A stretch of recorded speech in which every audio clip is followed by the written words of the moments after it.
আসসালামু আলাইকুম, দেখতে পাচ্ছেন ফুল শট। মোবাইলটা ডেড অবস্থায় রয়েছে ফুল শট হয়ে। তো ফুল শট মানে যে আপনি খুব সহজে ফাইন্ড আউট করবেন বিষয়টা এমন না। এই ফোনের মধ্যে জটিল একটা কাজ রয়েছে। আপনি সম্পূর্ণ ভিডিওটি দেখুন, শিখে রাখুন। অনেকগুলো স্টেপ রয়েছে, একদম মুখস্থ করে রাখুন, ভিডিওটি শেয়ার দিয়ে রাখুন।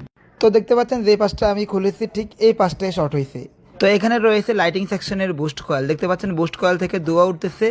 তো কয়েলটা এখানে শর্ট দেখাচ্ছে। তো মূলত কয়েল কখনো শর্ট হয় না, কয়েল শর্ট অবস্থায় থাকে। তো এখন প্রশ্ন থাকতে পারে তাহলে কয়েল এখানে শর্ট দেখাইছে কেন? কয়েল হয়ে যে সেকশনে বোল্ট গিয়েছে অবশ্যই ওই সেকশনে শর্ট রয়েছে। লাইটিং সেকশন নিয়ে আমার কয়েকটা ভিডিও রয়েছে, অবশ্যই ভিডিওগুলো দেখে নেবেন। তো এবার বলে থাকি, কয়েলের পরে ডায়োটে বোল্ট গিয়ে থাকে, ডায়োটের পর থেকে 50 ভোল্টের দুইটা ক্যাপাসিটার রয়েছে। যেহেতু কয়েলের পরে ডায়োট, এখন আমি ডায়োটটা তুলবো। ডায়োটটা তুলে দেখবো শর্ট আছে না নাই। তো ডায়োট তোলার পর দেখতে পাচ্ছেন শর্ট নাই, শর্ট রিমুভ হয়ে গেছে। তো তাহলে কি ডায়োড খারাপ? না, ডায়োডও খারাপ না। ডায়োডের পরে যে কম্পোনেন্ট মানে ক্যাপাসিটার, ওই ক্যাপাসিটার শর্ট থাকতে পারে। তো প্রশ্ন থাকতে পারে ক্যাপাসিটার এতক্ষণ শর্ট দেখালো না কেন?